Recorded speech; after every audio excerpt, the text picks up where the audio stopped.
Hello again. So I want to go over some of the faculty expectations for students. I've also posted much of this in the late policy because I think it's really important that students look at this. Now for late discussions and discussion posts, in order for this to work, this class to work, and for it to be fruitful as a learning activity, you've got to do those discussion posts and participation posts, the initial responses, on time, in a timely manner. Otherwise, the interactions really lag, and that's an important part of our shared learning environment. Thus, initial discussion posts and participation posts are due on the specified days in the course. Now, if a student's discussion or participation post is going to be late, they will be assessed a 3% per day late penalty for 2 days. On the third day, you receive a 4% late penalty. After 3 days, you'll receive a 10% per day late penalty for 3 more days for a grand total of 40%.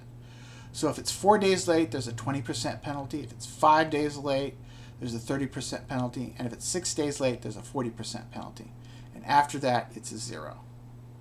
I may be able to provide extensions, but students need to document that. Otherwise, the late penalty stands. So if you claim a need, such as a deployment, TDY I should say, sorry about that, temporary duty, or there's some sort of medical emergency, I need some sort of documentation and verification, or I can't really help in terms of avoiding the late penalty. Now for paper assignments, I'm more flexible.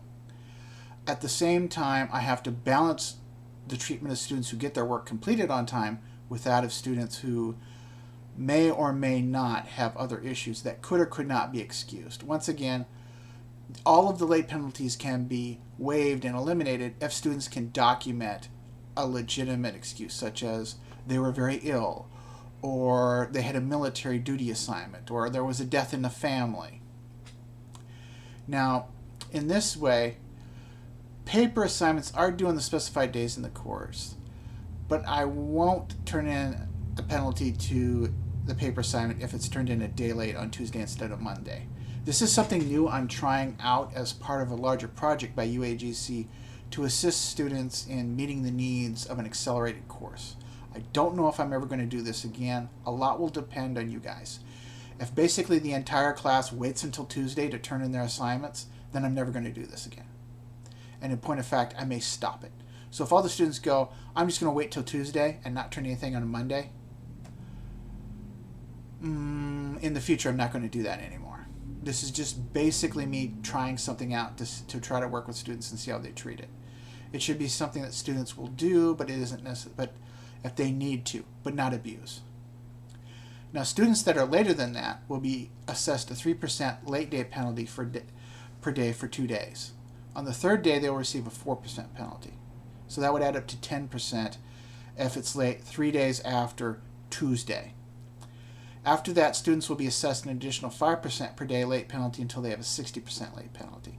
No further late penalties will be awarded at that stage. So, for example, if a student paper is turned in 5 days late, there will be a 20% late penalty. A 30% penalty if an assignment is turned in 7 days late, and so on. I will always accept late assignments per the Power of One program requirements that I am participating in, but I reserve the right to impose late penalties on unexcused work. And the key thing is, if you want to avoid the late penalty, then you need to provide that documentation. The other thing is, if you're going to submit paper assignments that you've done in the past, please let me know, because otherwise there'll be a massive TII hit similarity report. And while I will be able to eventually track down it was you just simply resubmitting a paper of yours, it's better that you tell me up front so I can anticipate that. The other thing is, plagiarism is not tolerated. And please review the plagiarism policy. Plagiarism is using the words and or ideas of another person without giving credit to that source. When you use the words and or ideas of others to support your position in any assignment or discussion post, you must cite these sources. To do so, you must use the APA Style Manual, 6th or 7th edition. I'm flexible on this. This style manual is available at the Writing Center and Library. Plagiarism is unacceptable in the scholarly community, and at a bare minimum, you will receive a 0 for the assignment or discussion post, and you do not get to make it old. You do not. You plagiarize, you get a 0. So if you decide to go on to Course Hero or any of those other places that have that stuff, like I've had a number of times with students in the past, and I go, oh look, it's the same stuff here, I'm going to find it and it's going to be a 0. And I don't enjoy doing it. and the students don't enjoy the grade they get. So don't do it. Write your own work. And one final thing, if you use the words of someone else, a lot of students do a good job of posting their in-text citations, but you also need to put their words in quotes. So if you take a direct quote or exact words from a different source, and you stick it in your paper, and it's like a sentence or two, you should put it in quotation marks in addition to the in-text citation. Whereas if you take the ideas of someone else and put them in your paper, you can paraphrase it. If you have any questions about that, please let me know, and I'm willing to work with you. And also,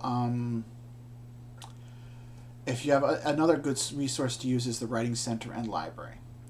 The final thing is I will be doing almost all of my discussions with you guys through the Signal system, so that I'll be doing it through emails via the Signal system.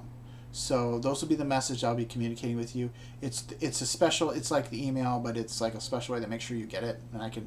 And if necessary, I can clue in your advisor or someone who from technical support or so on who can help you with stuff.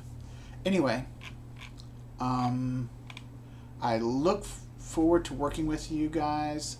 I hope things go really well, and welcome to the class. I hope you like it. Bye.